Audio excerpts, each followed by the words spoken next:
بسم اللہ الرحمن الرحیم۔ السلام علیکم۔ ایک علاقہ میں ایک بابا جی کا انتقال ہو گیا، جنازہ تیار ہوا اور جب اٹھا کر قبرستان لے جانے لگے تو ایک آدمی آگے آیا اور چارپائی کا ایک پاؤں پکڑ لیا اور بولا کہ مرنے والے نے میرے 15 لاکھ دینے ہیں، پہلے مجھے پیسے دو پھر اس کو دفن کرنے دوں گا۔ اب تمام لوگ کھڑے تماشا دیکھ رہے تھے۔ بیٹوں نے کہا کہ مرنے والے نے تو کوئی ایسی بات نہیں کی کہ وہ مقروض ہے، اس لیے ہم نہیں دے سکتے۔ متوفی کے بھائیوں نے کہا کہ جب بیٹے ذمہ دار نہیں تو ہم کیوں دیں۔ اب سارے کھڑے ہیں اور اس نے چارپائی پکڑی ہوئی ہے۔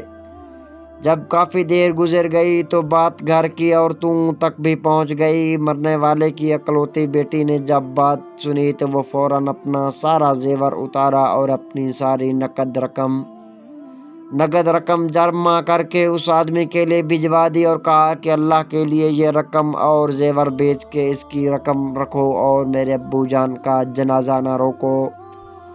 میں مرنے سے پہلے سارا قرض ادا کر دوں گی اور باقی رقم کا جلد بندوبست کر دوں گی۔